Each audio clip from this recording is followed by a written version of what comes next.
Ain't no last calls here. Bar Talk with Jay. You know how we do it. Welcome to Bar Talk with Jay. And again, I got my man Craftmatic right next to me. How you doing, big baby? Man, I'm doing fabulous, bruh. They said fabulous. Fabuloso. I mean, just Absolutely. not good. I mean, everybody was good. I'm doing marvelous. Marvelous, man. Fabulous. Marvelous. You ever reach one of those places in your life where all the nonsense is behind you? What? And you just got a vision for the future and you really poised. You know, you got knowledge, you got patience, you got some resources. And now you really focus on your next project. And I'm focused on my next project, man. So I'm just excited, bruh. Well, Super excited. All I can say is, again, Bar Talk with Jay is brought to you by R&B Roll-Off.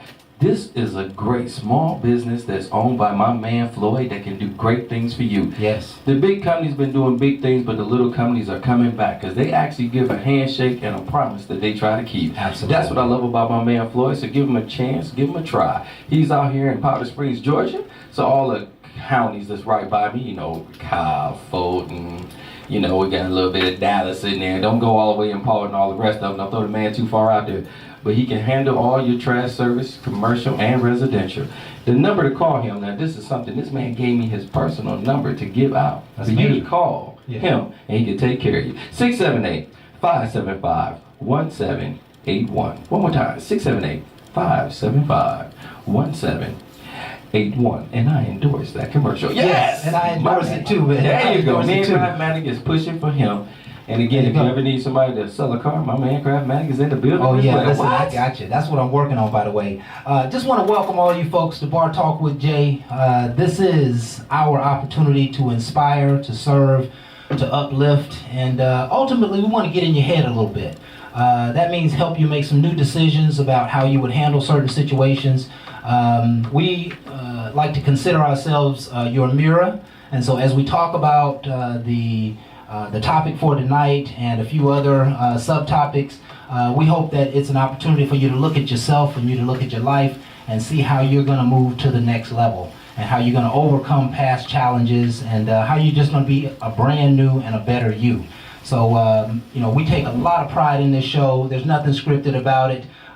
Sometimes we're a little edgy, but just a little. Yeah, it takes that in order to get to the depth of the subject. So thank you folks for being with us tonight, and we got a fabulous show lined up for you. We're hoping our tight girl AP is gonna make it tonight. Man. Yeah, I think she's gonna be here. I think she's making up for o'clock. TK. I think she's making up for Oh, TK. she's definitely making up for TK. Because, you know, you get to put Yeah. eyes on her. I know, I You like know, you it don't too. get to see TK too much. Right. You know, she only made like one appearance. I mean, Right. Like, I think she's Right. like Bigfoot. Yeah, She's been heard of. Nobody's seen her. Like, No, she might need to call me. Wherever she at, she doing just fine. I promise you. We know she's fine. Yeah, let's start the show out with a prayer. You want to do prayer tonight, Jay? Would you like me to do that? Sure. Okay. Let's everybody just come together about his. Please, Lord, continue to bless everybody. Give them the strength and encouragement to be able to see what they cannot see. Get past the things that's causing them pain and make sure they understand their purpose. Quit listening to man and understand that you are the one that need to be guiding us. A lot of times we're following something that other than what you need. You ask us not to idolize anything, so we need to start listening to you and not to them. There you go. In that way, you will continue to give us your grace and your mercy. In Jesus' name, amen. Amen. I think we ready to pass the plate right now.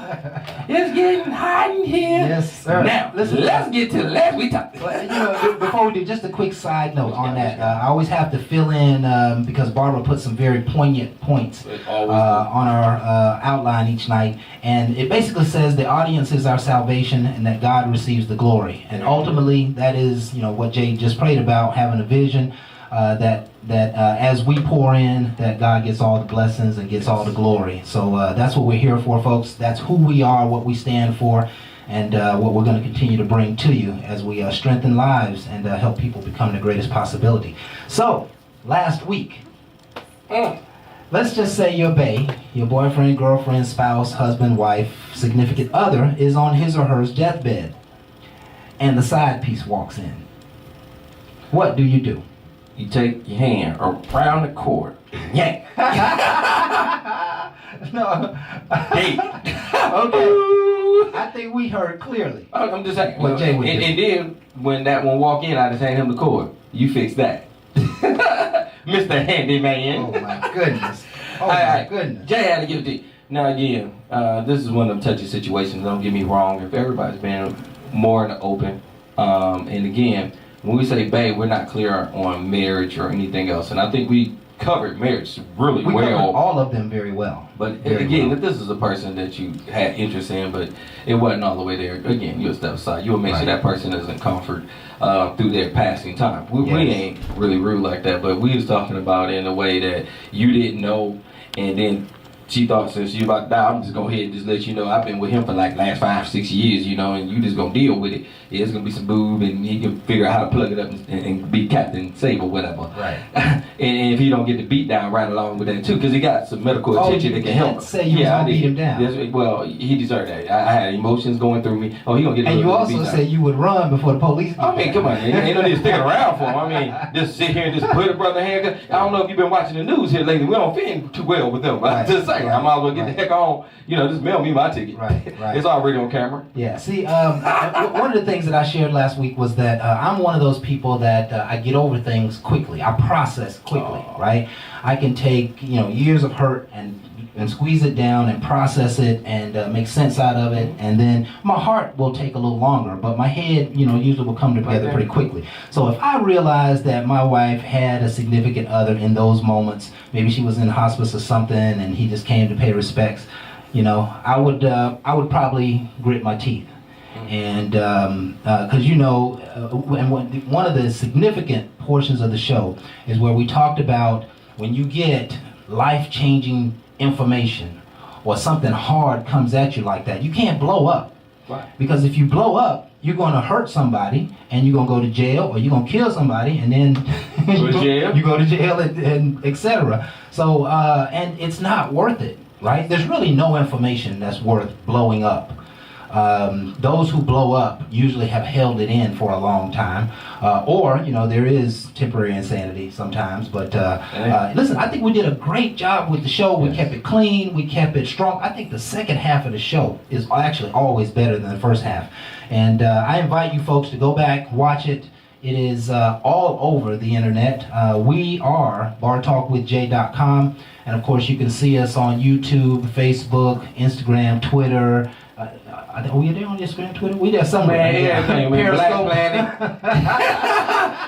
Planet. You know how we is, man. It was on back page until somebody got it cut off. I try to hit everything. I ain't trying to lie. That Black Planet, you Man, crazy. you know how I do, bro. So check us out, folks. It was a fabulous show, and you know what it was called. If the side piece walks in when you're on your deathbed, what do you do? Really, really Pull the good. plug. Yeah. Let's move on. And I meant to tell you last week. I don't mean to cut you off. Hold on. I ain't have my meds. When I said that. Okay, we got you, Bart. We're getting you in here right now. I just want everybody to know when I told you what I would do, I was not on my meds. Temporary insanity. I was trying to build a case. All right, back to Barbara from Macon, Georgia. Back on the line with us. How you doing, Barbara? Barbara just doing wonderful. Glad to be here. Good. All right. Yes, glad And to have how are you all today? We good. We're doing great. We're doing Happy to great. hear That from is wonderful. That's wonderful. You did a fabulous job. Praise God. Yeah, you did a fabulous job of putting our agenda together tonight, so we really thank you for that. And You're welcome. let's move on to our quote. Yeah, let her give the quote. Come on, Barbara. Would you like to read the quote for us, Barb? Yes. That'd be great. Sometimes my own sense of wisdom, or lack of it, can hinder me from my own word. Help me see that however and whenever I am your desire and servant unto the Lord. Amen. Amen. And see, that could have been any number of things. Yes, good. She denoted it as a prayer, but I thought of it as a philosophy to internalize. I wrote a couple of notes here down, and what this quote reminds me of is, you can't live only on knowledge. You know how sometimes in the world we've had a lot of experience. We're older now, 40, 50. We kind of know it all. We kind of been there and done that. You cannot live only on your knowledge. And wise people know that they don't know. Right? And they seek knowledge. Yeah, that we have to live on the Word, and we have to live on His Spirit. We have to live on his grace, and we live according to his fruit and his blessings. And I'm going to tell you, life becomes so much easier when you're able to just hand your life off to deity. When you're able to hand your life off to the Lord and say, fix what needs to be fixed, and put in what needs to be put in, it just makes life so much easier. So the point is that we don't know, and we'll never know, but we know somebody who does know, and we have to lean on his knowledge, and that knowledge will prove true, whole, complete, and purify us through everything. You know what I mean?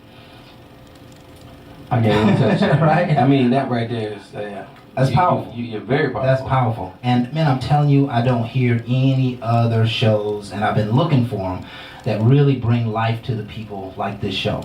That's what I like about it, because we just like to talk about real life stuff. Barbara put together a real quick segment for me to just open the doorway, and actually we're moving kind of quickly, so I think we should spend some time on this, Jay. Well, let her tell you about the segments. You wrote it. Yeah, okay. Barb, tell tell me the segment. Tell me your intention for this segment. I'm sorry, I can't hear what you say now. Please tell us your intention for this segment. My intentions? Mm-hmm. The craft segment? Okay. Okay, we drew a blank there. Chirp, cricket. Let me just read it and go in for a second, because I got some notes that I think is going to help somebody tonight. Do you have to have faith to believe in your destination? Can you believe without faith? Is the question that I think I'm being posed here. Can you believe without faith? Yes, you can. That's a resoundingly yes. But that's a broken vessel, Okay. right? Because belief happens in the mind, but faith happens in the heart. And so if you can't believe it from here, if you can't believe it from your soul, if you can't believe it from your gut, if you don't have, and again, I put those two words synonymous, that faith is really belief in the heart, right? Faith is a deeper belief. So I said resoundingly yes, right? That the word taught us to have a vision for that which we want, or that which we think that God has for us, right? So your faith or your belief has to be wrapped around something that has not passed yet, right? Mm-hmm. It has not happened. You're praying for $1,000 to pay, or you're paying for a bill to be paid. You're praying for your body to heal. You're praying for a relationship to mend. You are desiring something that has not manifested yet. Mm-hmm. And so you're going to hang your trust and your faith and your belief on the fact that that thing is going to be healed, right? And so what I'm really saying is that we live all of our lives on promises. Every day, all of us are living on the promise that we're going to be safe, the promise that we're going to get our next meal, the promise that we're going to live a better life, that we're going to live a happier and a healthier life, that this pain that I have in my body is going to be healed. We're all living on the promise. But oftentimes we don't throw our rope out to the healing. We don't say, if you're sick in your body, you should throw a rope to perfect health. And you need to pull perfect health toward you. You need to start believing in perfect health. And you need to start believing that you're going to be better. And you need to start seeing yourself walking and running and have a normal digestive system and have an appetite and all those things. But if you don't have a vision for it, it's very difficult for the Lord to just put it in your spirit. If you don't have a vision for it, you probably aren't praying for it. You probably aren't asking for it. Let's just say you're not a faith-based person. You're not even asking the universe for it. If you can't see it in your mind's eye, if you haven't already hung your mind on the idea. I believe that what we're doing here at Bar Talk with Jay is going to be absolutely extraordinary. I believe it's going to be a game changer in entertainment. I believe it's going to be a game changer in teaching morality and love and helping people through situations and circumstances. And I hang my faith and belief on that knowledge. I come to work every week to make sure that that promise is going to come forth. And so it's just really an idea of making sure that you have something to hang your hat on. right? If you have something to hang your hat on, then you can believe, then you have faith. A lot of people who don't have faith and belief is because they don't know what they want. They don't have anything to hang their hat on. So I'll leave it at that and let you chime in, Jay. I ain't gonna lie to you. It really hit me like a lot of times you get in your car and you ever get in your car and you don't turn your headlights on and it's dark. And you're driving, you tend not to drive as fast because you really can't see what's in front of you. Outstanding. And I like to say to you, a lot of times when you have belief, you know, he's the light. Yes. That a lot of people go back to what man made, but it's back to what God gave. Yeah. And when you have that light, you can understand your path better. Yeah. And again, I'm giving you an automobile that man made, but again, he gave us the vision to be able to have somebody to see it. Yeah. And it came to light. Yeah, and we talk about this moment often, but Jay and I met nearly 2 years ago on a Friday morning. I walked into his office at 10 a.m. not knowing who he was, just asking for the maintenance director. And he came out and gave me an opportunity to offer him some of our products to the chemical company I was working with. And we talked for business, you know, maybe 5 or 10 minutes, but the next hour we just talked about us, and we talked about our personal vision for life. And at that day, I've started to see the vision in Jay. And of course, that night I went to his show. I participated. It was a great show, and we started talking about a project together.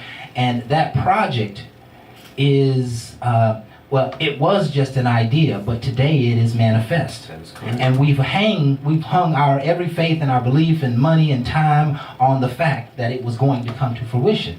That's what this is all about. Jay, you are a perfect example of, of hanging your hat on something that you believe in, and then asking the Lord to bring it forth. So I applaud you for that too. And I take that applaud and I give it back to you. Also understanding when God brings people together, it's for a reason.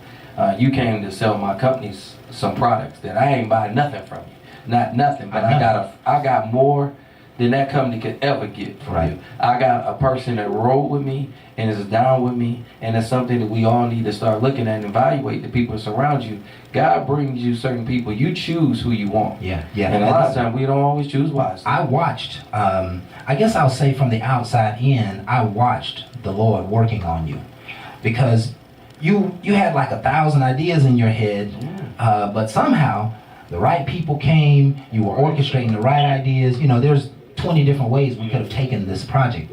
But the fact that you just kind of listened to the Lord, you kept following, you kept grinding, and that's what life is all about, folks. It's about getting up every day, going to the task that's going to free your life or free your mind or give you peace, and do it diligently, knowing that the result is going to come. And I'm telling you, Kraft is being real modest because I was about a nut. And Yes, I call Kraft quite often. I like Kraft. I got this going on. And Kraft was like, okay, can you just sit and write it down because you about crazy. Right. And one good thing is he helped me with focus because he understood me and he didn't really just talk about me. And that's one of the things that you got to understand. When you got the right people around you, they better understand you. A lot of people just want to ridicule you. They don't want to bring you up. They don't really want to understand you. It's like, what can I do to use you?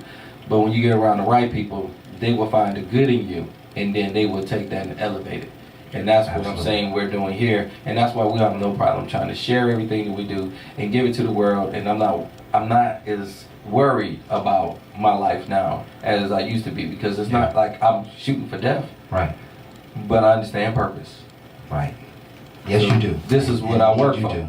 So, You do. So we got to get to the topic. yeah. I'm going to go ahead and let you, because I'm going to have some fun with it. Go ahead. You know, this is not an uncommon topic. No, it's not. But you know how we do these topics, so we're gonna lay it out in our own particular way tonight. But the question is, you're married to the love of your life. A billionaire offers you $100 million to have one night with your spouse. What do you do? I'm going to tell y'all right now. We don't need no answer. Yeah. No. I'm going to tell y'all, I'm going to come back and let y'all know later, but I'm going to tell you, I'm going to keep you on your sheet because Jay got an answer for you. I'm just trying to tell you. And Kraft got an answer and a few perspectives on the subject tonight. So it's going to be on, bro. yeah, it is indeed going to be on. And it is time to go to our first break, folks. And please stay tuned. Okay. We still got two co-hosts coming in the rest of this, look like this him, but hour. not him. Yeah. We got Jamal coming, and of course the good Reverend Dr. Jeffrey. And of course, you know how we always do it so big in the second half of the show. Come So on. Jay and I'll give our comments on the topic. But And stay I'm with us, going folks. We're glad you're here. We'll be right back.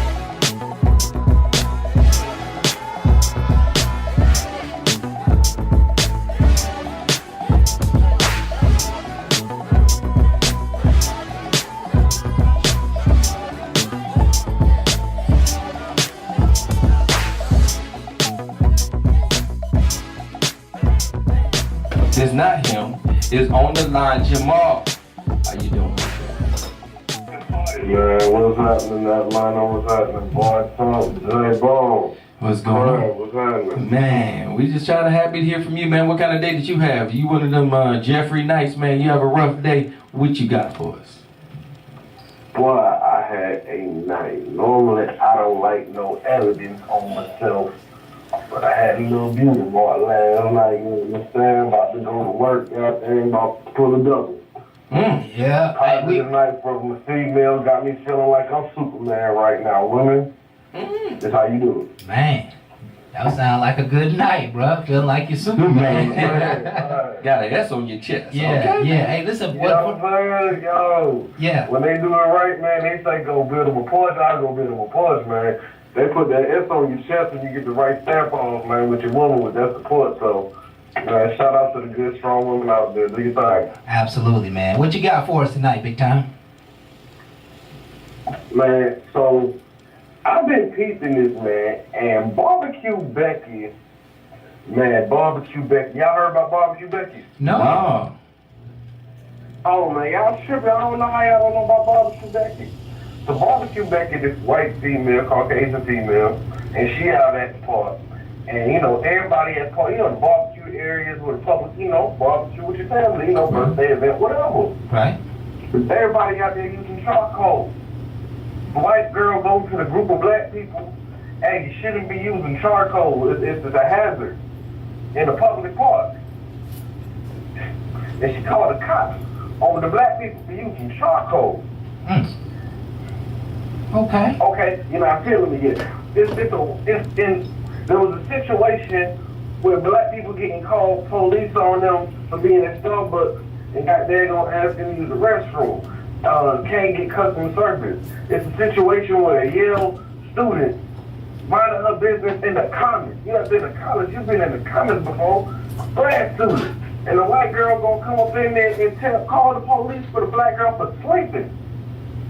You would get in trouble for sleeping.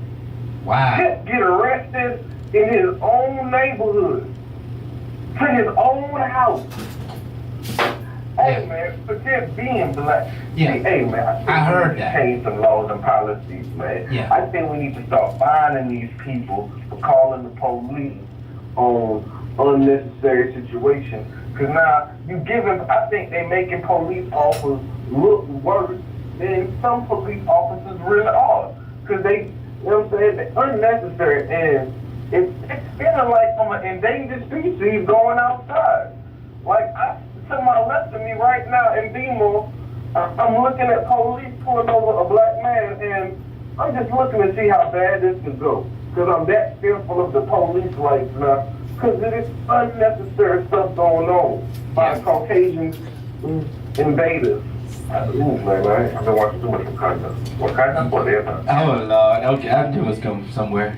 I did, but I understand what he's saying. And again, I really do feel like the police is definitely a tool that I believe we're using too much. We see what's going on in the news, and I'm not going to really put any light to the negativity was already there. But I will say, when we calling them for no good reason, that right there is a problem. If you have a dispute with a person at a park and you don't like the fact they use charcoal, and I really do feel like charcoal has been used for fire grilling for years. Kingsford, Matchlight, all these things are in the store, okay? Right. If you're in a public park and that's what you choose to do, that's your choice. Right. And that's what I feel like a lot of people want to invade now, or you should use something else. That is your choice. You don't have to invade somebody else's space. Right. Now you're bringing in another entity because you feel like you're more justified, more right. Now that entity can make things go 100% left of center because you feel some things you need to keep to yourself. Yeah. You don't have to rock another person's world because of your own opinion. If you don't feel it's going in the right way and you want to make change with you first before you start with others. Because again, I feel like you're not gonna make the biggest impact you want. You'll probably make the biggest fool that you don't need. Right. And it's like what you said, control yourself. Right. Jay, don't just go get arrested. You know, when you start to call entities of the police out there for stuff like this, after a while they feel like they gotta take somebody. Right. So why put yourself in that line of fire? And you might not even be the right person in the first place. And you might be the one getting arrested and you called them. And it can happen. Right. So my whole thing is to be a little bit more thoughtful. Absolutely. Instead of just calling in the police. And I ain't saying when bad things happen not to call them. I'm not saying that at all. What I'm saying is the foolishness of what Jamal just brought to my attention, barbecue Becky, that feel like don't use charcoal, you know, whatever alternative it was, probably wasn't even spoken, because you just want to make a person stop what they're doing. Yeah. That right there is just rude. And in my mind, it's probably not going to stop until the outcomes start changing, right? So if Barbecue Becky calls the police and the police come out and there's always some trouble, then they feel like they've probably been doing their job. They probably think that they were called properly and for the right reasons, and that's going to be a hard one to get around. You know, folks. No, but feel me on this though, fellas, now, because this is my talk. So it had me a little shot earlier, that on that crowd. But I mean, I'm still trying to understand that right now, the pressure being a younger black man right now, it feels so dangerous being out. There was a young man, Javon, but seen his video link. He's a home inspector, and he's in a neighborhood. And a white lady calls the cops on the man for doing his job. Why are you in this neighborhood? You need to move out the neighborhood. The man's doing his job. It took 2 cop officers to come out there and look at the woman and say, hey man, he ain't doing nothing. You call us back out here, we gonna have to arrest you. It's so dangerous for us right now as black men. Right. Right. And listen, I experienced that, man. And in fact, I've been experiencing it a little more lately. Recently, I was in a small town just outside of town, and small town USA, right? Where's you over so, you already know. And one reason is, so I'm riding down the road. I pass this cop car. He pulls behind me. And he just kind of starts trailing me, right? I switch lanes, he switch lanes. I switch lanes again, he switch lanes. I went to make a quick left, he went to make a quick left. So now I know he's on me, right? So now I'm almost ready to stop before he even shuts on his lights. Right? And but when I was preparing to turn around, he kept going and didn't come back. So I don't know if he thought that I was on his case. Maybe I used one of them old FBI tactics, and he got afraid of himself, you know. But yeah, I've been feeling that a lot lately. And fellas, I'm gonna tell you, one of the things that I do when I'm in my car is I never wear a baseball hat. And I got probably half a dozen of them in my car. I love hats. I like to wear them all the time, but I never wear them when I'm driving. And you obviously know the reason why. I can't be profiled by a baseball hat and being a black man, right? More than likely, if you see me, he's gonna see a shirt with a collar on it, right? A shirt with a collar on it says the man came from a different type job. He's on his case. He's making something happen, right? So we gotta attempt to be careful, and we gotta attempt to be covert, and we gotta lay low. It's important that we stay below the radar. That's the way that we've won this battle for the last 50 years, is we stay below the radar, keep working hard, and still being righteous. It's not easy, but that is what is required, because if you invoke the nest, you're probably going to get stung. And that's why you got to stay quiet when you're in front of those officers. Let them do their job, be quiet, let them do what they're going to do. If they're going to take you downtown, quietly go. If they're not going to take you downtown, ask for their forgiveness and ask that you be released. And a lot of times you'll find that being nice and being courteous, staying away from attitudes can keep you out of trouble. Don't make no sense. Yes, sir, master. No, boss. Please don't shoot me, officer. You pulled me over for what? The light was out on my license plate. Lord, it feels so good. Listen, I understand what you're saying. Listen, do you think every slave didn't feel that, man? Do you think that we got a history of people that don't know exactly what you are talking about? We know what oppression and suppression is all about. We know that we can't, you still can't invoke, there are many who did invoke and they were in the tree that night, my friend. Now, we're not going to be in the tree, but you know what? If we don't learn to manage the situation through our own power, then we're going to be subject to their power. And that's what's most important in this discussion. You know what I'm saying? Those hot heads and popping off at the mouth don't work when you're in front of their regime. And I will tell you, It doesn't work. I got to jump in with Kraft on this one. One of the things we got to understand, we cannot fight them on their turf. If you really watch the police and what goes on, a lot of times when they even feel like there's going to be a situation, they come, and they come deep. So again, with us, with our attitudes and feeling like, well, I'm not going to comply and all the rest, it don't never end well. Never. Hopefully, you just don't get shot or tased, or they don't let the dog out on you, right, and let them bite you 50 million times. Right. So again, what we're saying, they ain't always right at all. But it's easier standing in front of a judge and telling him your situation while you still alive. Right. Because there's a lot of people that ain't making it that far. That's right. My whole thing is, I don't know what's going to happen, but I want you alive. I want everybody in the United States of America today that got to face a police officer to be able to make it in front of a judge. They should not put you on the street and just make judge and jury because of what you're wearing or what's going on. Right. That should never happen. And listen, we know that that's wrong, and we know it's been going on for a long time. But folks, that is the work of the enemy. That's how they work, and that's how they've been working for many years. And that's part of what I was saying earlier, man. We can't just rely on our knowledge. We got to rely on the Spirit. And the Spirit will protect us. You know what I'm saying? You stay in righteousness and you stay in His grace, and He will protect you. Because in all reality, folks, that's all we got. You know what I'm saying? We got to get Jamal on the topic, though. Jamal got to go in on the topic. I'm ready. Jamal, yeah, we got about 6 minutes for break time. So, Jamal, here's the question for the night. What's up? You're married to the love of your life, and a billionaire offers you $100 million to have one night with your spouse. What do you do? Man, she taking one for the team. Hey, listen. Right? Hey, till death do we part. You understand? There gotta be some type of disagreement in this one. And I gotta say to her, baby, if you come back with $100 million, you don't know how much better you gonna look to me by the end of the night now. We can talk about some things. There could be some forgiveness made. But for $100 million, hey, listen, I can forgive you for that. What's that? Yeah. I mean, you know what? I'm gonna go ahead and I was gonna bring this up the second half of the show, but I'm gonna go ahead and bring it up now. What you got? This show is about selling your soul.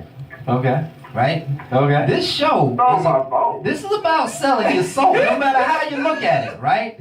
This is almost like that question, like, would you kill somebody if the stakes was high enough? Would you go rob somebody if you knew you could get away with it? You know what I mean? Would you have sex with somebody for a promotion? You know what I mean? There's a lot of questions that go along with this. This is about selling your soul. This is about crossing the line.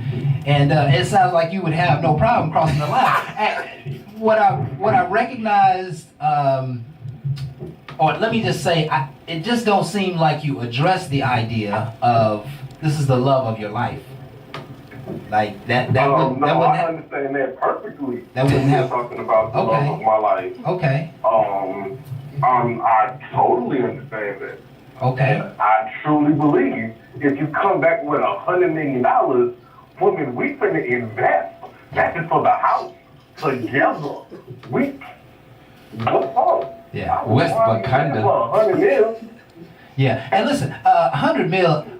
Actually, $100 million is kind of easy, but $1 million. right? What if it was just $1 million? Nah, for $1 million, nah. Okay. No, Okay. no, that's my wife. Me and her, we gonna earn $1 million in the next 3 quarters. What you talking about? So no. there is a price on your soul. What's the number? No, is that 10 we're not million, talking about 20 my million, 50 million? There is investment. I'll do more morally corrupt things without sex involved in my lifetime. Okay, I think we perhaps all have. Okay. I think we are all victims of that, and I'm going to receive that for us. Okay, because Who is getting hot in here? My soul is to be sold to the devil. No, I don't believe. No, Jesus, G-O-D, Heavenly Father, all that. You know what I'm saying? I don't. No, I'm not selling my soul. I ain't taking the mark of the beast. No. But, I mean, that's kind of what it is, though, bruh. You know what I mean? Will you rob a bank for $100 million if you can get away with it? Nah, I wouldn't rob no banks, because I know ain't nothing but Why not? It's detriment. federally insured money. That's the government paying for that. Nah, I'm not robbing nobody, bruh. Listen, I'm a firm If you can believer. get away with it. I'm a firm believer in karmic activity, right? I believe that if you hurt somebody, it's going to come back to you. If you take something that don't belong to you, it's going to come back. I just believe that. I done seen it over and over, thousands of times in my life. And the guy who will kill somebody for $1 million, for example, that's the guy gonna fall on the knife in his own kitchen. Because he passed out from a headache and fall on his own knife. Huh? Our soldiers get paid to kill for money. Our police officers, they go out there, they pay a job, and they may potentially take a life for the positive or the negative in a day. Does that make them unjust? Michael was the hand in the vengeance of God. Does that make him unjust because he had to kill? Yeah, and that's an excellent. Does that make you unjust if you take someone's life? That's an but it's excellent. justified someone was trying to hurt you? Yeah, excellent question. Excellent Would you question. rob the bank that tried to kidnap your child? So you gotta remember one thing when y'all say this, again, from a soldier doing his job to a police officer doing his job, the one thing we always gotta look at, you have to answer to him. Regardless of the circumstance or what you want to try to do. You gotta make sure you understand your morals. Right. Because again, a lot of times you're using circumstance to justify. Right. And I really feel like that's the problem of the world today. Yeah. Because again, that's why I said the prayer. Yeah. Too much listening to man, you still gotta answer for yourself. Yeah, and I don't want to get too deep into this because this is a touchy subject, but can you just imagine a soldier being in a foreign land and his life is on the line every moment, and does he have to kill innocent people in order to potentially protect himself from some nonsense? And I'd imagine many soldiers have had to face that and had to face, the mental consequences of perhaps having to do so. Because I imagine that is the nature of war. And are they selling their souls? They sign up for a job, but they know that job might entail killing innocent people. And maybe that is a form of selling your soul. The military is very necessary. I don't want to ever speak against those who protect our freedoms. But I think each person is going to have to swallow that pill when it comes time to do something that goes against, their moral code, their what they've always been raised with. So I think you really brought up an excellent point, Jamal, and we're going to attack it more in the second half of the show. But some of those examples that you gave are really what we want to get to in this kind of subject. Yeah, we're talking about married folk who basically asked to sell or loan their spouse for a certain number of dollars.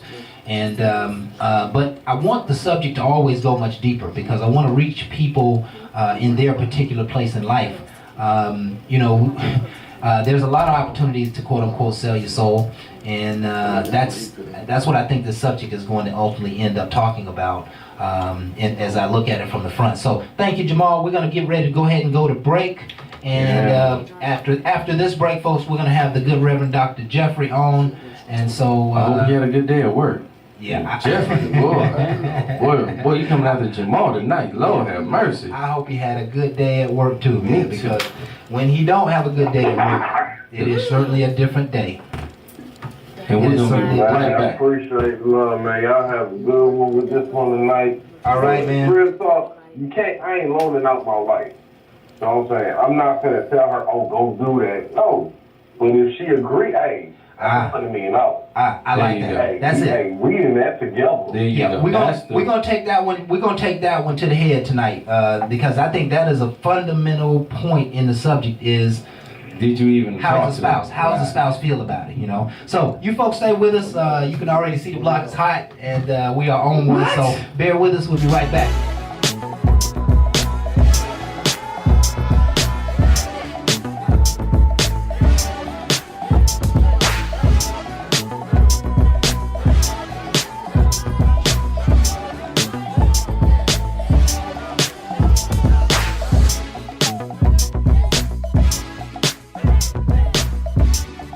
Welcome back with Bar Talk with Jay. Ain't no telling what's gonna go on over here at this show. What? Right. And guess who we got on the line? That's right. That man is gonna tell you how his day been. Jeffrey! How you doing, big dog? Brother Jay, what's going on with you? I don't know, I'm scared. How was your day? That's what we want to know. How was your day, Jeffrey? Right. Man, this day was long. Brother Kraft, what's going on with you? Hey man, I'm doing well, bro. I'm doing well. Good to hear from you, man. We still ready to answer that. So how was your day today? Man, I tell you what, boy, they got every penny out of me today. Worked me from the minute I stepped in to the minute I left out. But we still standing and persevering, and my brothers, Yes. you know what time it is. Yes, sir. It is time for you to close your mouth and listen. You ask me some questions, I give you some answers from a man's point of view. Now listen, I got one reason for the habitually single woman and one reason for the habitually single man as to why they might be single, but before we get to that, here is my disclaimer. Now, what I'm going to talk about might not apply to you, and if it doesn't apply to you, I want you to put your foot up in this shoe. But if it does apply to you, I want you to put both feet in both shoes and walk around in them, because you're going to learn something tonight. Ladies, you are first. Okay.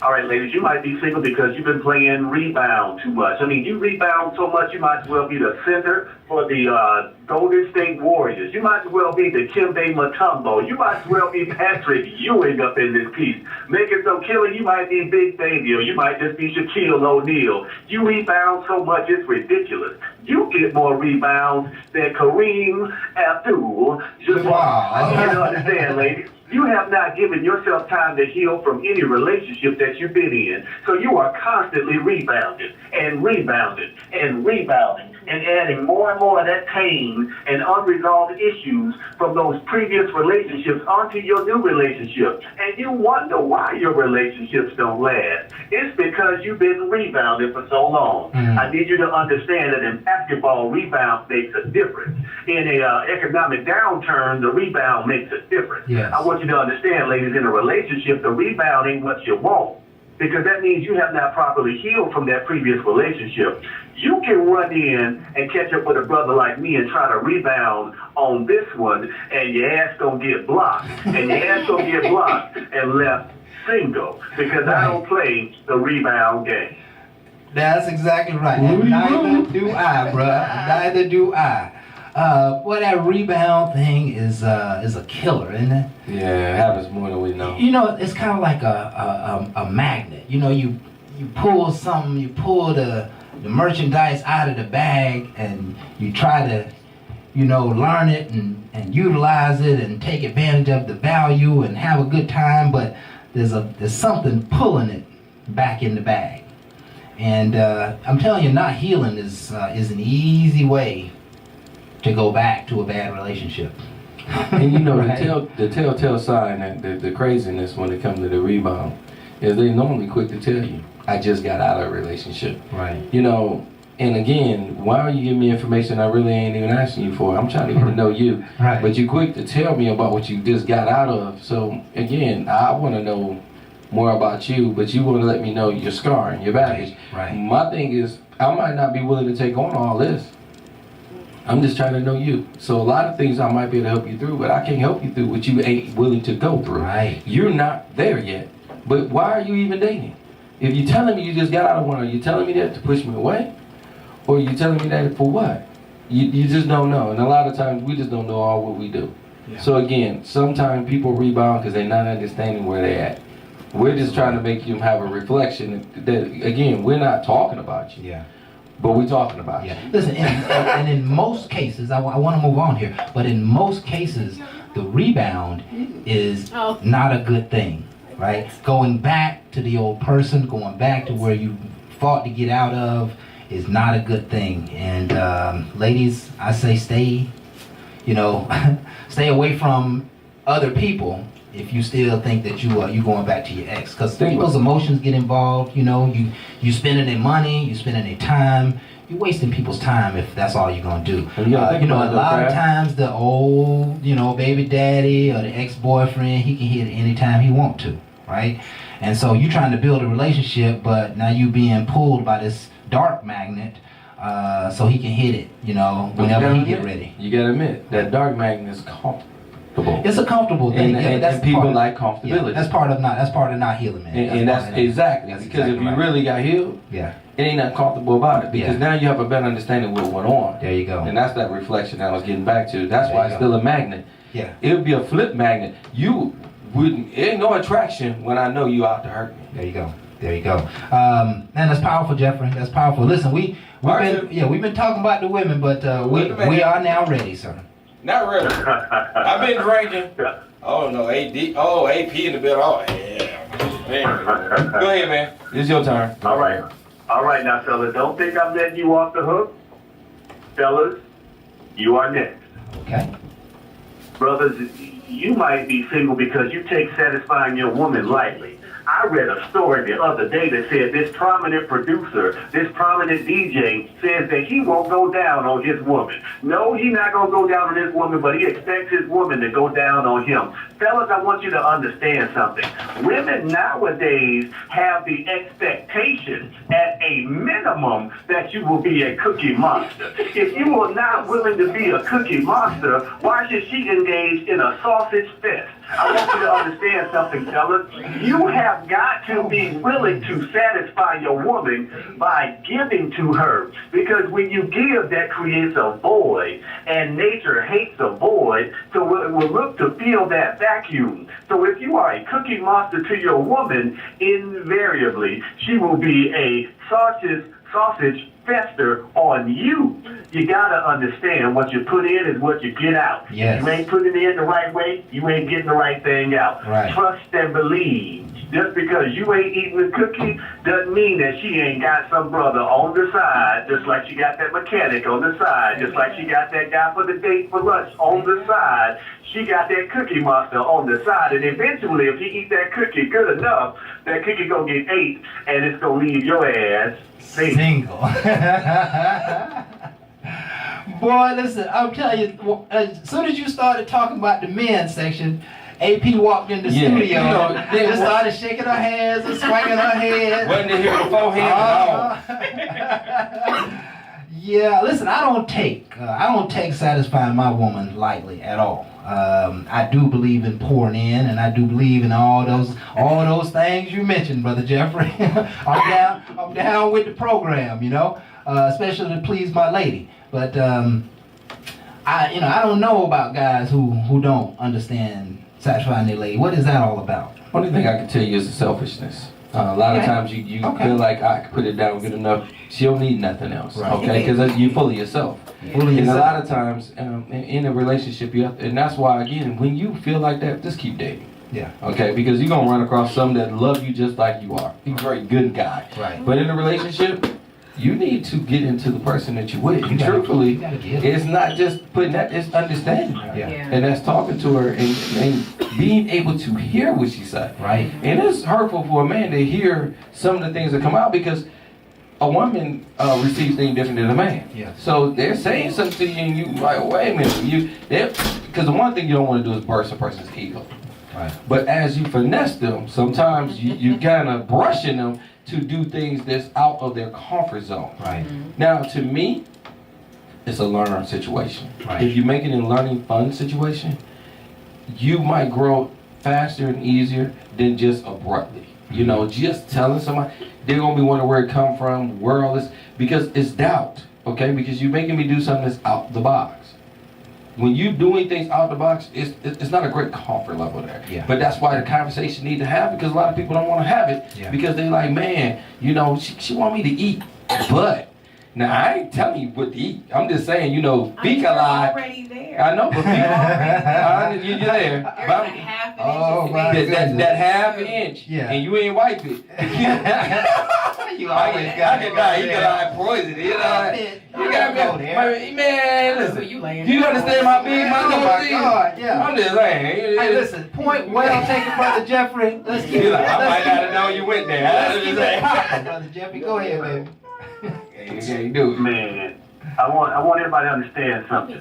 Sometimes we got to realize that the thing that we think we are using to protect ourselves is blocking our blessings. You can put armor on, and armor will prevent anything from piercing you. At the same time, it will block anything that's good for you. Men and women, if you're picking up armor to protect your heart because you're scared of being hurt again, you are also protecting your heart from love. You're protecting your heart from the best feeling in the world, sharing that intimate side of yourself with someone else and having reciprocity, having it reciprocated. You're missing that because you're so concerned about getting hurt. Don't get it twisted. If you scratch your arm or cut your arm right now, it's going to hurt for about a good 10, 15 minutes. And then it's going to start to heal immediately. But if you pull the scab off, it's going to keep hurting. Right. All you have to do is let your heart heal by itself without trying to cover it up with another relationship, without trying to mask it behind this, hyper masculinity or anything like that. Just let your heart heal. And when your heart heals, it'll be stronger for it. Then you'll be able to recognize when somebody's trying to play you. You will also be able to recognize when somebody's trying to love you. And when we start loving on each other, we start talking to each other. When we start talking to each other, we start repairing our communities. And when our men and women get together, we inspire our children. And when our children are inspired, they're going to move the generations forward. And once that happens, boy, y'all better watch out, because there's going to be some powerful things happening for us. And that's all I got, brother. And that's all. And that's all that we need, my friend. That's all that we need. Man, I tell you what, you hit on some really great points. Kind of one of my favorite sayings about love is that love creates vulnerability, and that is not easy, especially as you get later in your years, because you can see the game, you can see, some boxes unchecked that you had to deal with in your last relationship that maybe you decided you don't want to deal with in your next relationship. But aside from the vulnerability, that real love requires a pure heart, and your heart is not pure if you haven't healed from the last relationship, right? Now, I wish I could just hand everyone this little magic formula, this little jewel in a box of how to heal your heart. And there is a formula. I think maybe it's pray for 30 days over the situation and it'll be done. But most people aren't proactively enough to. It's not about changing God. It's about changing your own mind. And if you got to find a way to bring some healing, and a couple of months, 6 months, sometimes a year is just not enough time for you to heal. That means you got to start enjoying yourself, right? That means you got to start living for you. That means you got to not worry about love and necessarily companionship. You got to worry about getting your swerve on and getting your paper up, and making sure that you put your best foot forward in your life, so you'll have something to bring to the table in the next relationship. I tend to agree with you. Again, don't be an ostrich and put your head in the sand. Right. A lot of times we don't want to reflect on what we did. A lot of times you always want to look at what that person did. Right. Okay, that hurt fuels you, and that's where rage, anger, and that animosity towards her builds, and you keep it. Okay, well, if you really reflect on the things that you did to help contribute to that factor, because most people don't want to look at themselves. Once you start looking at yourself, you'll start a healing factor a lot. Because you're not going to punish yourself. I'm just telling you all day long. I know. I've been there. Yeah. And one thing I didn't do, I ain't kicked myself. Right. And I my first marriage, I really did despise her for the longest. Yeah. It didn't take long when I laid there and I was like, I did do this and all that. Because again, reflection is everything. And at that point, it wasn't her. Hey, listen. And it was me. Submission. But I ain't saying the whole thing. Yeah. I just said my point. I said, yeah. Submission. That's stupid. Of course. Submission is like the turning point in healing. You know what I mean? Just admitting, admitting that, hey, I was wrong. I take ownership of it. That can be a huge portion of healing. When it's time to heal, especially healing of the heart. Healing of the heart goes so deep because every relationship you have, you some way tie to your parents' relationship. You some way tie to what you've been through, your past, and it's hard to move to the next relationship if all you're carrying is the last ex's baggage. Yeah. No, I'm a firm believer in taking a time out between relationships, especially if it's a significant relationship. Right. If you was just out there just dating, whatever, that's one thing. Right. But if it's a significant relationship, a partnership, a marriage that has dissolved, then I truly am an avid believer of just taking, however much time that you need, and that's going to be subjective and based on the person, as far as time that you need to just reflect, chill out, get over the previous relationship, and then get back out there, because you don't want to get out there as damaged goods, because you're going to end up putting somebody on the psychologist's couch. Yeah, rebound. Yeah. Met a few in my day. You met a few in your day. What? Guys who weren't healed. Oh yeah. Yeah. For sure. She said that. What? What you talking about me? But you can see it though. I mean, if you take time as a woman, if you just take time and just, time is a beautiful thing. Yes, it is. And it's only so long that people can really keep up a facade, and I'm not saying that they mean it in a malicious way. But there's only so long people can typically present to you their representative before you see who they really are and what's really what. And so if you just sit back and just chill and just observe, I love to just sit back and observe. Yeah.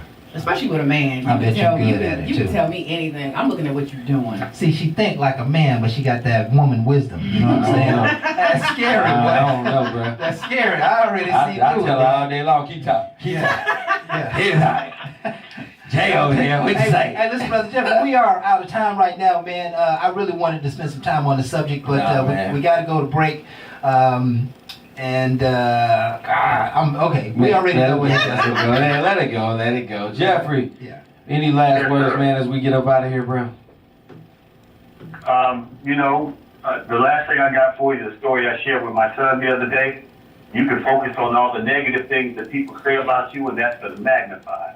Or you can focus on the successes that you have along the way, and that will multiply. That's all we need to do. We got to stop focusing on who hurt who and how hurt we are and stuff like that, and start focusing on the successes that we are having, bringing those successes together and form a master plan, and we're going to be all right.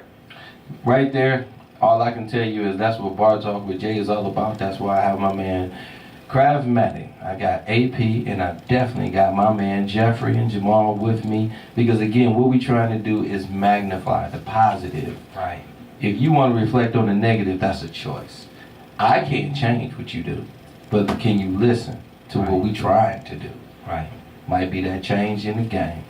I don't know, but we're going to give it to you. Just like Cravmatic going to give you this song selection to get you in the mood. I think Crav want to do some things tonight. I don't know, but he playing that love stuff. I'm just saying. Hey, listen, I've heard from my audience, and my audience want to hear the realest, hottest R&B out. There's nowhere anybody's popping R&B. So let Bar Talk with Jay just do his thing, and we're going to bring you this track by Tidra Moses. It's called You're So Different. I hope you love it, and we'll be back.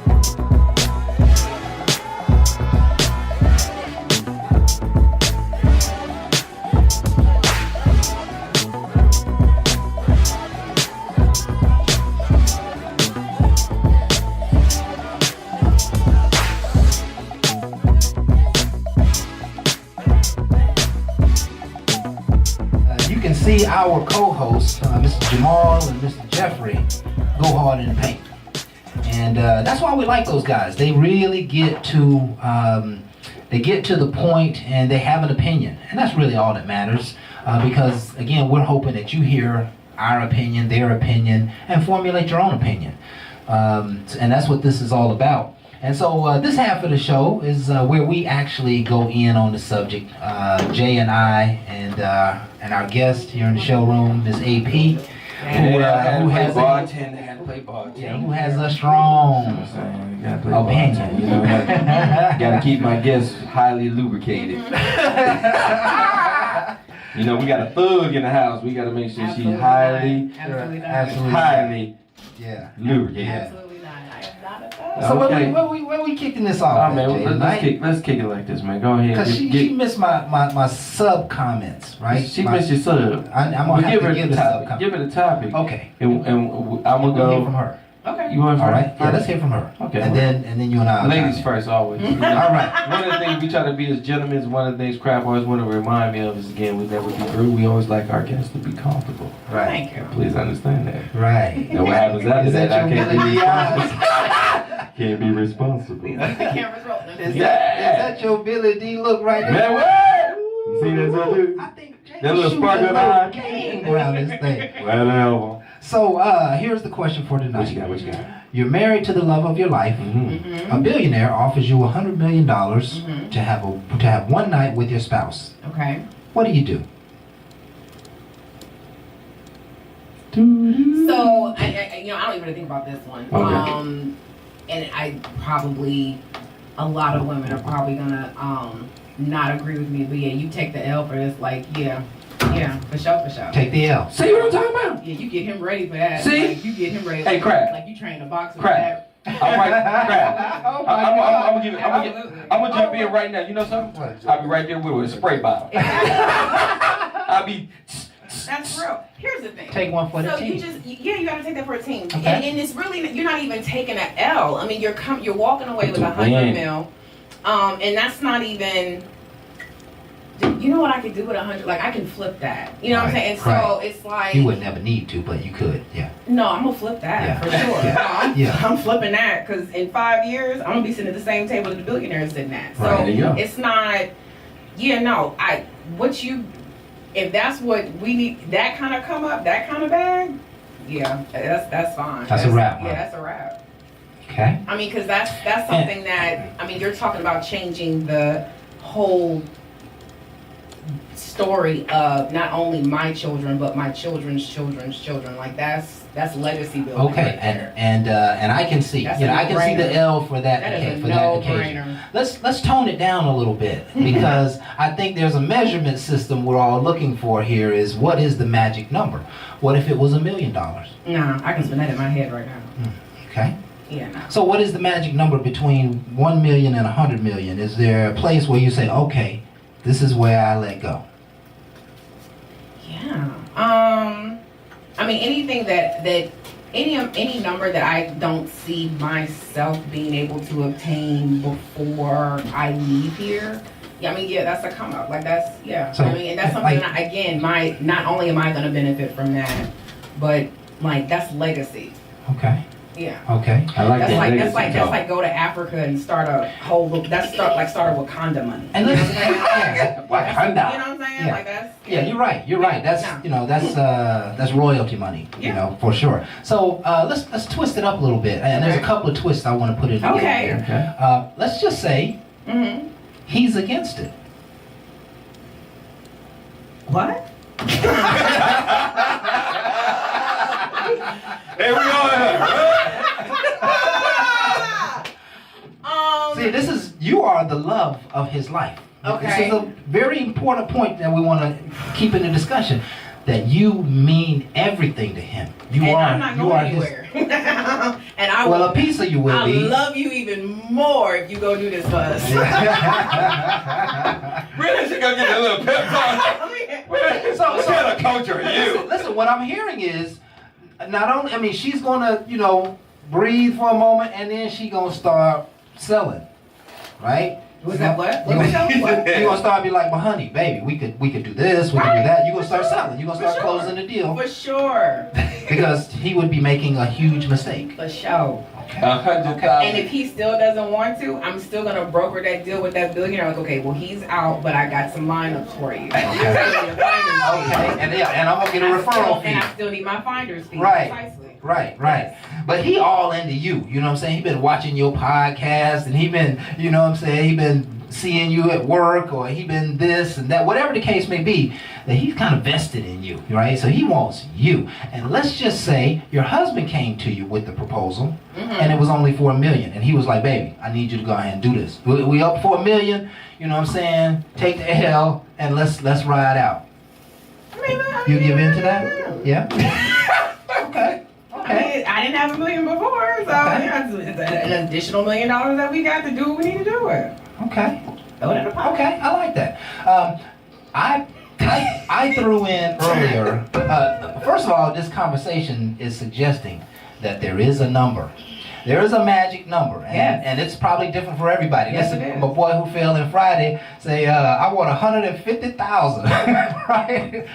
So everybody's got a different number. But it is a number that seems to make a difference because I've had this discussion all week long with people, and not for $1 million. They wouldn't do it for $1 million, but maybe it'll take 20 million. Maybe it'll take 3 million. Maybe it'll take 50 million. Go ahead. Because I like to hear your side, Jay. This is bar talk. Yeah. And I mean, I like this, $100 million and $1 million. I mean, this talk sounds real good. People cheating for free. Thank you. Right. Okay. Thank you. So when I hear $100 million, to add to that, people are cheating on the love of their Life. lives for free. For free. So when I hear $100 million, There you go. $100 million, and then you question it. My whole thing is, you better have a strong integrity to sit here in front of me and saying what you ain't gonna do, and I already know what you've been doing. Because see, my whole thing is, you ain't been living right half the damn time. But you want to sit up here and tell me about what you wouldn't do because you're hearing numbers. See, you're really playing the game. Because when you really stand on your morals, most people that stand on their morals just wouldn't do it, period. Because I'm not going to step on anything because I feel like that's the devil. I'm not giving in. These is my morals, and I'm not going to subject my woman to anything like that. And I honor them. But you know the dude that's been with everybody, and then you offering this. Yeah, he gonna be with me with a spray bottle, spraying like crazy. And you need water, you need towels, what you need. Because the bottom line, everybody ain't there. Right. And my whole thing is not to play with people, but these kind of indecent proposals is just what they are, indecent. And we have to get better because the bottom line, let's get stronger. Because not too many people gonna offer you ridiculously like that. Because again, if they can offer you like that, and you even will accept, they already know you can be bought, and they can be bought for a lot less. Yeah. So my whole thing is, before I play with them or play with anybody, just understand yourself. Because again, if I can sit here and say for 100 million or whatever, I'm already fantasizing something that I really shouldn't be fantasizing, because the love of my life and where I want to be, we're going to get there. And the dollar amount should never matter. My dreams never started with a dollar amount. My dreams came from within. Yeah. Okay? Yeah. And when I was chasing money before my dreams, I worked hard, and I know I spent out a lot of money helping everybody else. And it never really balanced out. But what I can tell you is when I started living my dream and within purpose, things start aligning better. Okay? Yeah. Happiness not just with money, it's within self. Yeah. And within self, I don't know if I want to jeopardize self for something, for somebody else's gratitude, Right. for somebody else to feel good, for somebody else to hold something over us. Right. Now, watch this. Speaking of holding something over, I mentioned earlier in the show, and I'm saying this for AP, that this conversation is to some degree about selling your soul. How would you comment on that? Okay, that's what I want to hear. How so? Okay. I mean, let's take marriage and let's look at the history of marriage, because I'm a history buff. I like to look at the history of marriage. Okay. We like history. We need that. Go And ahead. so, history. If you look at why marriage is even here, okay, marriage came about.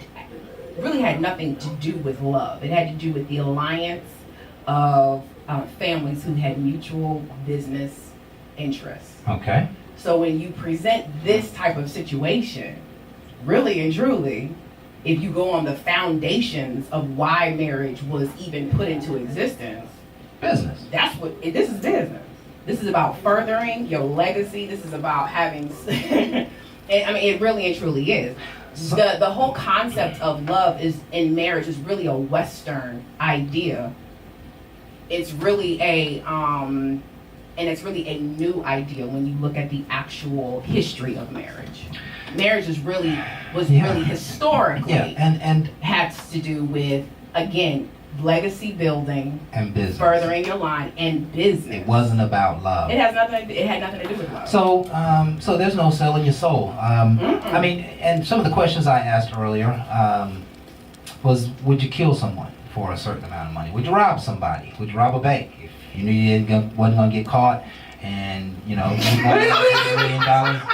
Get her turned on, boy. I just thought about one of my favorite scenes from this movie, Heat. But but go ahead. I'm fine. And would you have sex for promotion? No, because I'm still working. No. Okay. Listen, there are a lot of people who sex their way to the ladder, and up to the top of the ladder. I work with them and for them. Yeah. You were absolutely right. Yes. Yeah. Mm-hmm. See, and my answer to this question is that it would really depend on how she felt, right? Mm-hmm. But as the number grows, I get a little more intense, and I get a little more, we talking about securing generations, and I think for as much as we already done in our lives, see, I'm always attempting to think from the Lord's perspective, from heaven and hell kind of thing, and so I don't want to place that on anybody who doesn't believe in that. But the question ultimately is this: is there a price to pay for such a transaction?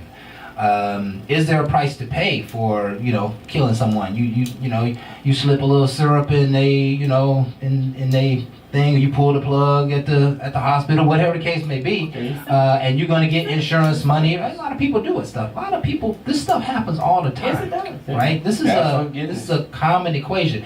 And maybe to bring it home a little bit, there are scenarios where husbands stick around just because their wives are balling, their wives' family got money.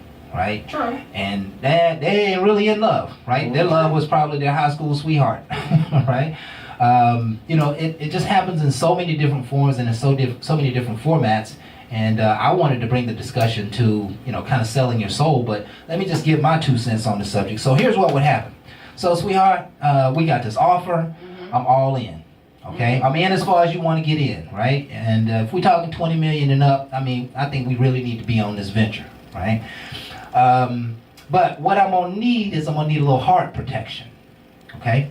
And so here's what's going to happen. The night of the transaction, you're going to go and do your thing mm-hmm. and get your swerve on, mm-hmm. and I'm going to go and do my thing and get my swerve on, and then we're going to meet back here in the morning and book us some tickets to Rio de Janeiro. Mm-hmm. And as long as you can be okay with that, mm-hmm. then my heart is protected, and your heart is protected, and we got fat wallets, and now we in the same lie together. We in the same trippy mode together. But you ain't gonna have sex with a man and have me to be carrying that around for the next 20 years thinking that wonder what people wonder. I wonder if it's good, I wonder if he want to do it again, I want all of that stuff will be kind of out the door if we both go outside of the relationship mm-hmm. and have a fling, mm-hmm. and then we come back together and then we can reunite. I just thought I'd throw that out. I like that. I mean, we got to throw different views, AP. I know. We got to throw different. But I'm gonna have some fun. I'm gonna have some fun with it just because she getting $100 million for both of you. For both of you. Yeah. So that's $50 million a piece. And what you getting from the one you hit? Well, I'm getting a form of peace of mind. Okay, so I'm getting a form of peace of mind. So hold on.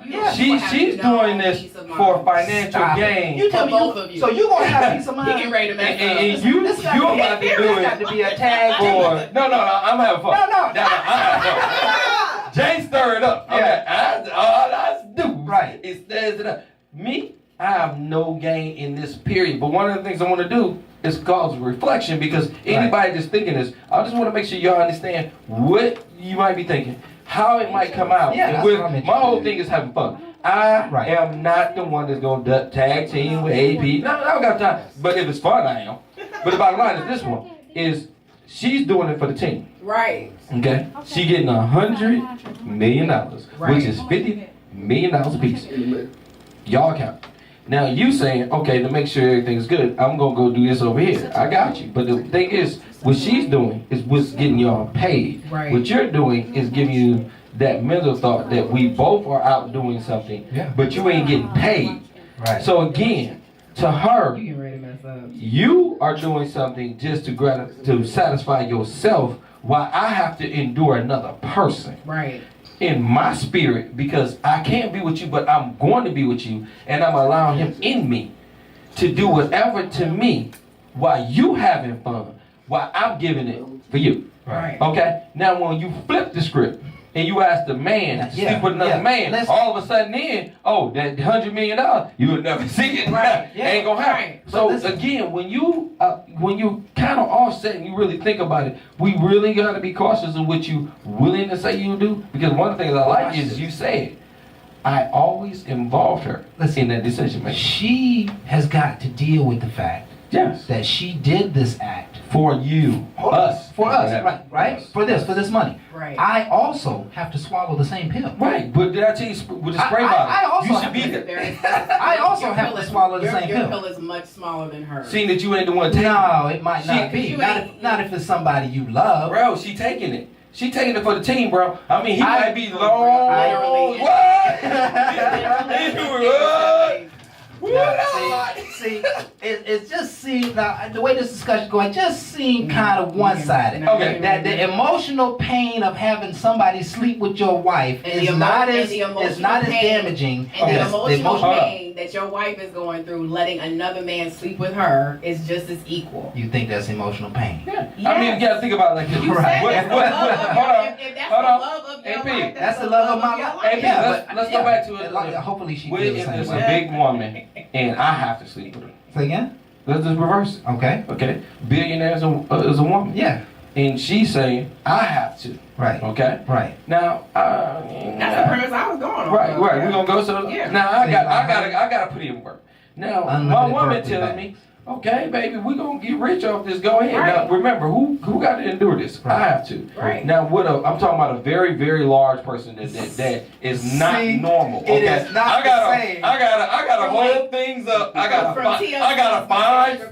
I gotta come in there with flowers. It is not the same for a man. my mind, And every man in the world knows that it is not the same for a man. Hold on, it might not be. Men but the don't bottom men line, gonna be like, what?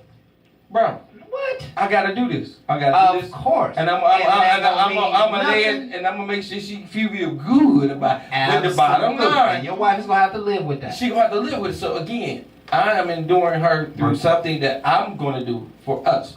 So again, for her to tell me, well, I'm gonna go out and do it too, mentally, I'm thinking about, well, I'm doing this. I'm thinking about what because again, it's a team, right? If I'm doing this for us, and I'm making all this for us, Right. and she telling me about what she about to go do because of what I'm doing for us, Right. I can't see how it's not going to cause problems later. Right. There's no way in the world. Right. It adds more dimension to problems compared to a person that's saying, okay, if he can endure this and not bring this back, then it is definitely just a regular come up. People are not aware of their whole situation. Most of the time they want to see if they ever flare up again, if they bring it up, and they want to, how good was it? You know, Why would you dwell on a lot of do that. extra Yeah, that would be pain really wrong. to a situation that they already know is kind of miserable because mentally they ain't really got past it. The numbers don't always get people past it. And if you watch some of the movies that came out about this, it didn't end well. And one of the reasons why, they really wasn't bought in. Okay? Because when you really bought in, it would never be brought You up. have to learn how to Right. compartmentalize. Right. Compartment, but also to rationalize. Yes. And deal with a person in a rationalized way where I'm not just bringing it up.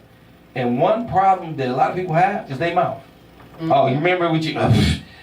oh yeah, we got this money because of what you did. See, that right there is negative, and it brings a reflection back to a situation that I thought we got past. Right. You didn't get past it. Right. And in the conversation, if you hear somebody always bringing up something that you did wrong, they ain't got past it.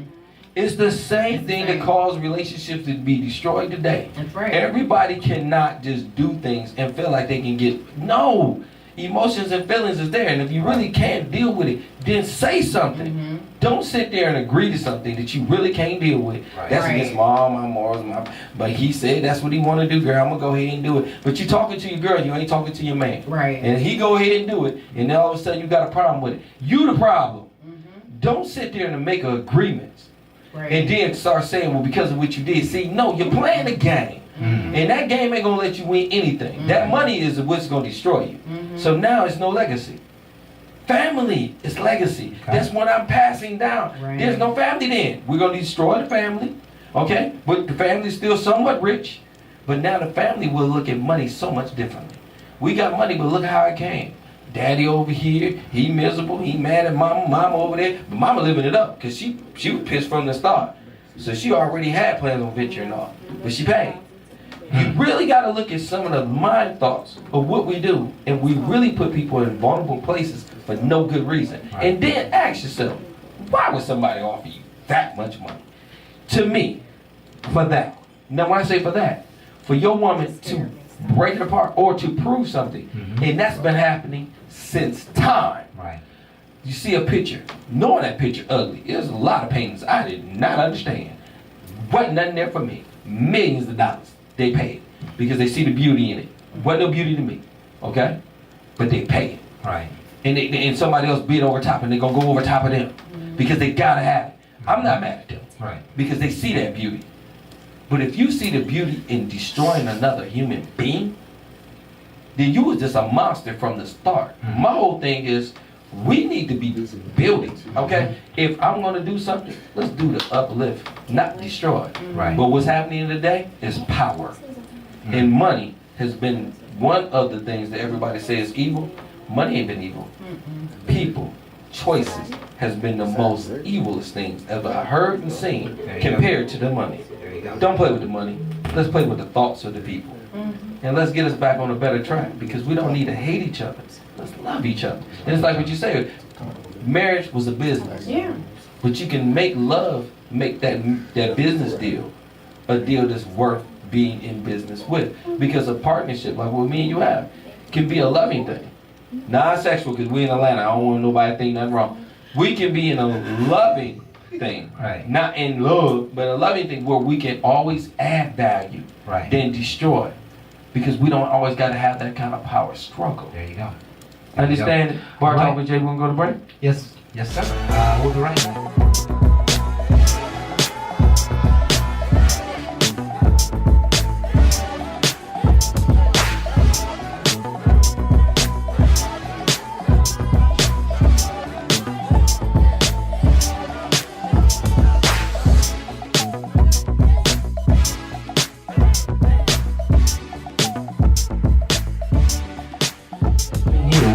Some things tonight that I really want y'all to pay attention to, because again, our topic is one that I would like to say I got a lot of negative reviews on, but again, in the negative reviews, they was like, why would you say that? And I said, you know, it's been on TV shows, it's been played out, and if anybody watched Lifetime, it played 50 million times. One of the things I want to do is make sure we have a conversation about it in a way that you might grow from it instead of the way you want to play with it. Okay, because you look at the money and you look at the legacy and you look at the rest, but you also want to look at why a person want to pay for you to have that kind of legacy. Because one of the things that I would like to say, everybody's ain't going to run up to a person and offer that kind of money for no kind of reason. So again, you got to look at the reasoning. And it ain't got to be all that much money. I'm thinking about a... No. Well, most people give it away for free. For the child to pass the grade or something like that. You know what I mean? Forrest Gump's mom did that. Yeah, Forrest Gump's mom did that. Yes, she did. She a movie buff. I am movie buff. And you know, the occasion might arise many a times in life for us to make some of those decisions. And you know, I think I think it's just important that we think about the heart. We think about the long term. She getting turned on about this. She said, but y'all talking about money. And another thing. My whole thing is, again, about talking about this subject is not to play on it, but to have a better understanding of it. Because, again, when I first heard it, I was thinking about just $1 million. I look back at 100 million. Oh yeah, you good, girl. You should. What if I don't listen? At this point, I'm a coach, okay? Right. And I got to make you feel good about it, and that's why I said water bottle. Right. I'm not gonna be out doing that else. I'm gonna be right there because you ain't gonna tell me how it was. I seen it. I was spraying water on your ass. I was right there. You ain't going. Yeah. You ain't gonna be able to be when there. When you get up, yeah, I'm gonna be there. I'm a life coach. I walk my woman through this. $100 million. $100 million. I'm gonna make sure. Look me in the eyes, baby. Look me in the eyes. Look. You ain't doing good right now. He winning, girl. Look, focus. You gotta get back in the game. You know what I'm saying? We want to make sure he ain't trying to come back. You need to give it to him, baby. You need to. Why are you not listening to me? Oh yeah, focus, girl. Look, you drifting off. Yeah, you got a lazy eye going on, y'all. You look like you enjoying. Yeah, you look like you're going to. Girl, wake up for $100 million. Are you moaning? What? She better be moaning for $100. Girl, you got. Are you moaning? Yeah. At that point, you call him daddy. You want to make him seem like a superstar. He better be. $100 million. You better make him feel good. Man, shoot. Go do it. Let me tell you something. When she get up, when she get up, man, she got that Gatorade right there, that towel. Yeah. Oh, I'm right there, bro. So what if you watching and she has an orgasm? Great. You're okay with that? What? Oh, okay. For 100. Oh no, you sound like you was watching and you. I was watching. I might have been sitting there like, hey. You know something? In order to have an orgasm, I ain't did that move. Biological function, women bro. Let her have it. I'm like, wow, look at that there. Girl, I got a rag right here for you. Girl got soap on it. Okay. My whole thing is get cleaned up, girl. Yeah. And then guess what? Guess what happens after that? When we walk off and she's feeling all like, well, how you feel about it? I was like, I see the whole thing. What you mean how I feel? See, a lot of times when you wasn't present and you feel like you don't want to be present, then you don't want to hear, but it comes up later, okay? I was right there with the water bottle, baby. What you talking about? Yeah. The whole time you felt that, look, that was me. Yeah, but you ain't gonna be able to be over. What do you mean? The billionaires. He ain't saying nothing. You talking to somebody and saying nothing. I'm be right there. He should have said that when he said that off. He ain't said. I'm right there. Now, see, that's the part that you didn't understand. When you made that agreement, she understood. Listen, your argument changes drastically with this comment now. You've been saying spray water the whole show. That's what right. you talking about. And I'm spraying it on her. I'm making sure she stays nice and moist. Yeah. I want her to make sure she feel good. Because see, he might be bringing all that heat. He wants to spend, my baby can't pass. He wants to spend the night. Listen. He want who? He wants to spend the Who the hell? Hold on. It don't take that long. He's going to have wine and hot tubs and hot towels. Okay, head again. Massages. That's fine. I mean, 100 minutes. He is probably going to turn out. That's fine. When he doing all that, I'm right in the bedroom. Preparing the bed, getting the chocolate and stuff that's for the afterward. I'm right there. So when they come in there, I'm right there with that spray bottle and the paint. I'm right there. And he gonna be like, son, you about to blow $1 billion. I can't have you in the room. Okay, if he said that, then I gotta leave it. But at that point, that's the only time I leave. If he ain't saying nothing, he gonna say something. If he don't, I'm right there. Yeah. I'm right there. Because that way she gotta explain nothing. She gotta tell me how it was. I'm right there.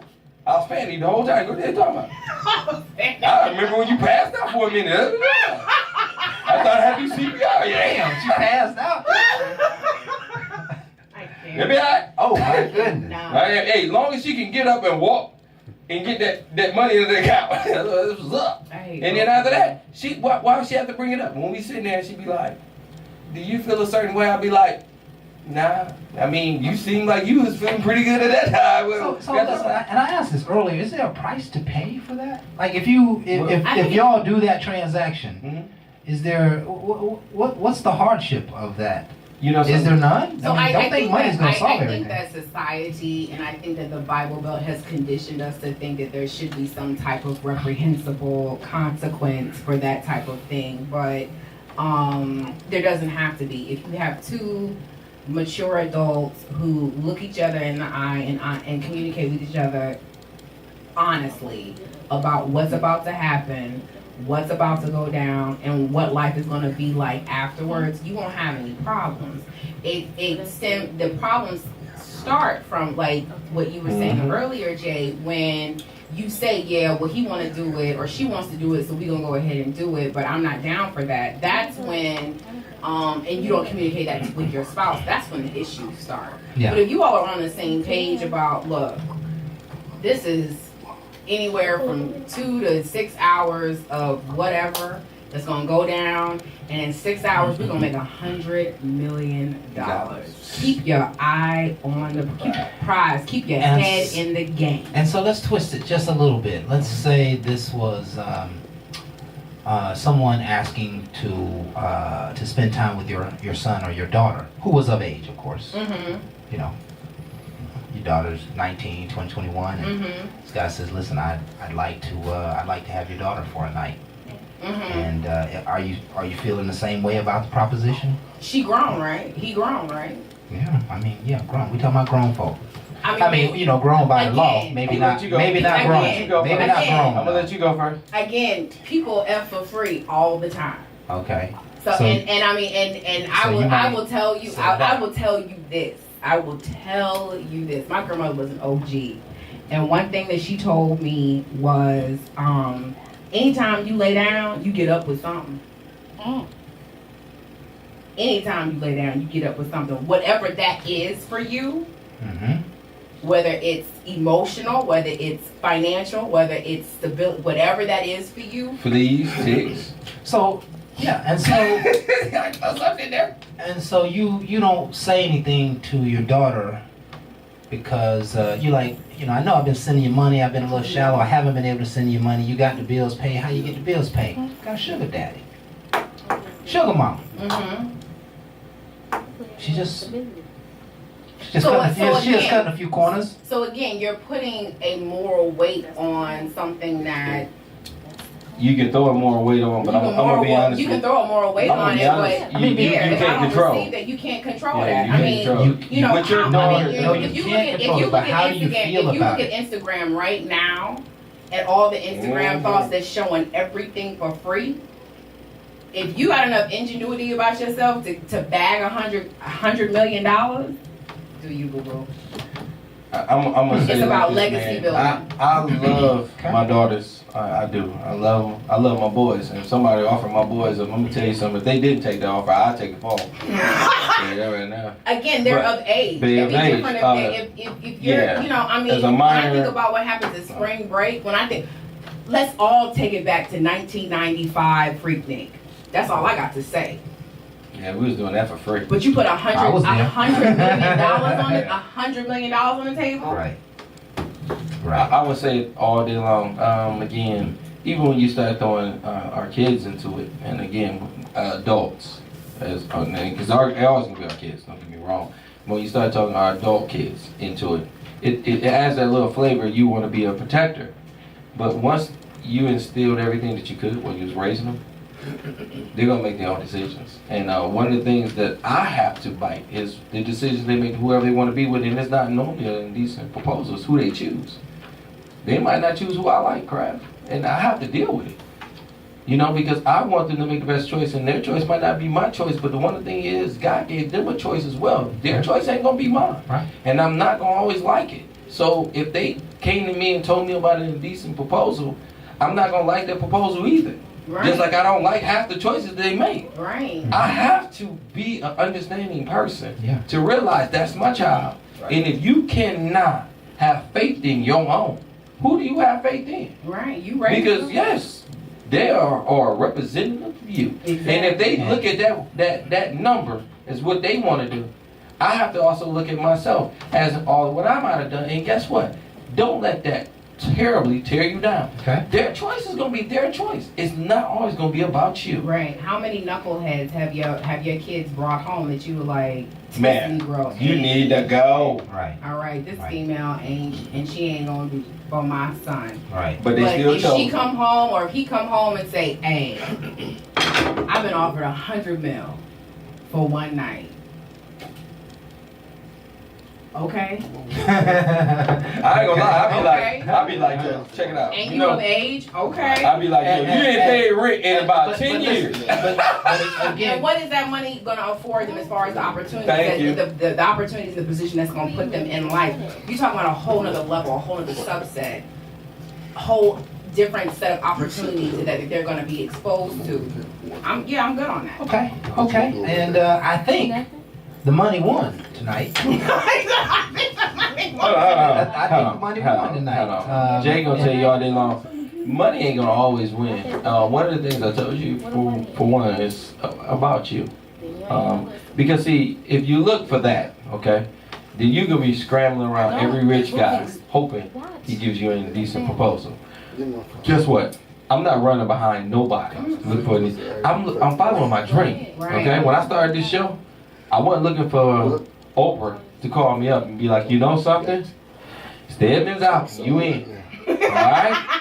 I didn't start this for that. I started this to impact people of a behavior that I already know is happening. Right. And I want to talk about, and let's see what we can do to get better. So everything is not following money. Some things is just paying your way through and helping people out. Because again, I've been giving money to a situation that I really feel like didn't really aid. Okay? So a lot of times you give somebody something, you kept them comfortable. Right. Keeping a person comfortable doesn't make change. Yeah. But when they get uncomfortable, remember I used to tell you before, don't give them everything.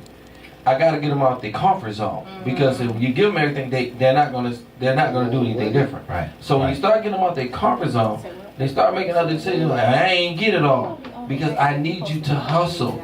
We work. I need you to work. Right. If you make a person stagnant, they stay stagnant. Yeah. And guess what? That's never really good. Watch this. I was watching a movie the other night, and I'll give you the 30-second clip of it. There's a lawyer prosecuting a guy who murdered his wife. Okay. And while they were on the witness stand, the defendant basically said to one of the people on the stand, yeah, that was the guy. That was the officer who's on the stand is the officer that I caught sleeping with my wife.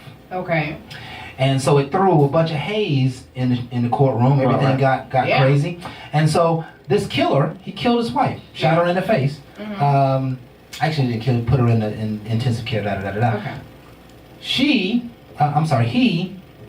got off. And so the police officer said, okay, here's what I'm going to do to prosecute this guy.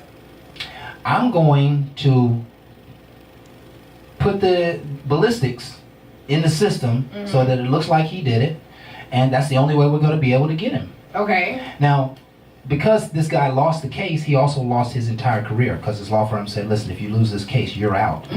So here's a guy put his entire career on the line, and at the same time, he's put his career on line in order to I guess in an effort to prosecute this killer, but he would not do the wrong thing in the end. He would not accept a lie to prosecute this killer and save his career. These are the kind of decisions that we're talking about tonight. Situations where, hey, I really, in some form, I got to do the wrong thing in order to make a major come up. Now, maybe sex is such a simple thing that we don't consider it wrong in any fashion that it might happen. But this theme is going across a lot of our lives, and it's going across a lot of probably people are dealing with being blackmailed and the Bill Cosby stuff, and you hang on to it, and Michael Jackson touched my kid, pay me $1 million and I won't tell nobody. This stuff is happening across the world, and so I'm just asking folks that you would think about, at least consider how you're going to deal when the time comes for you to have to do right from wrong. And be very decisive on the subject. I think that's what it comes down to. Being decisive on the subject, being clear-headed about it, that's what's going to make all the difference when you get into these type of situations. That was the name of that movie that you was referring to. Which one? At the very top.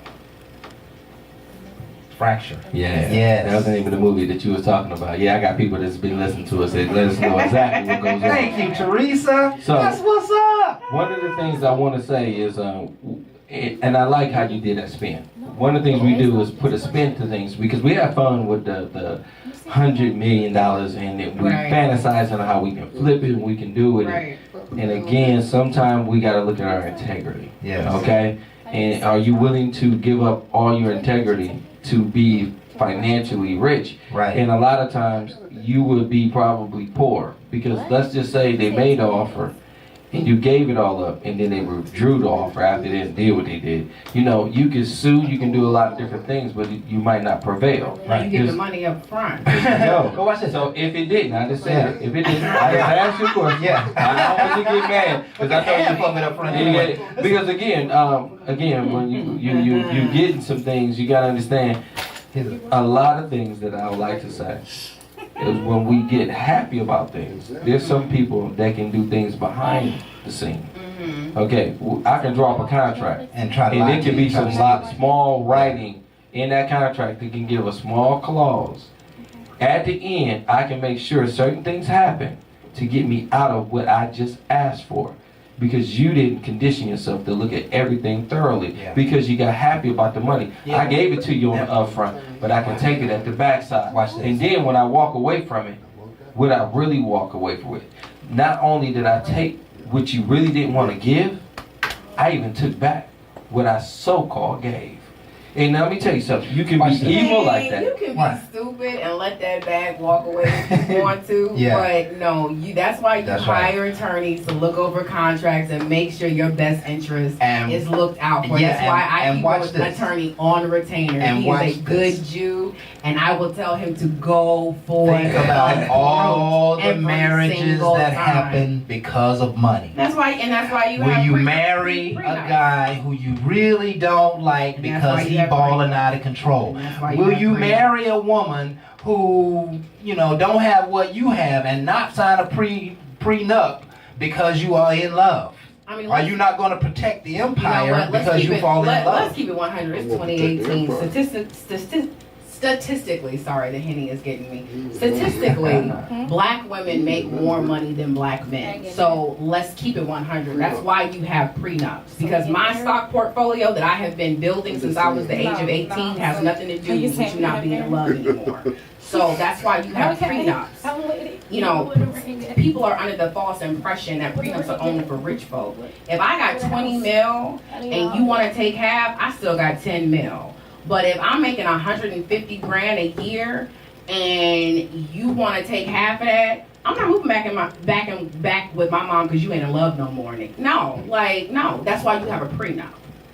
You have insurance for you have homeowners insurance, you have car insurance. You have a prenup. And you have You sure you don't work for State Farm? I like that. You work for And State listen, Farm. Anybody that Whatever tells you you come into this relationship with is what you gonna leave with, despite with the exception of whatever business, whatever we accrue together as a couple, point blank, period. You ain't coming up on me, dude. That's if right. you decide that after 20 years of being together, you want to trade me in for a new model, that's fine. You take what you came with and you get the hell on. Right. And let me get the hell on. Right. But what you're not gonna do is put your hand on some money, on some assets that I've been building since I was 18 years Right. old. That's what you're not getting ready to do. Otherwise, yeah, you gonna find you in pieces in Chattanooga. Yeah. For real. Hey, listen, we are out of time, man. We out of target. Yeah. Somebody get a little violent. Yeah. Protect Talk about, I ain't no thug. What you talking about? I can't go get this 100 million. You must be out of your mind. Listen, you better go take a trip. You better By get your time you mind come right. That girl said you gonna be swimming You better in the get your mind right. Gucci Chattanooga. in pieces. Hey, listen.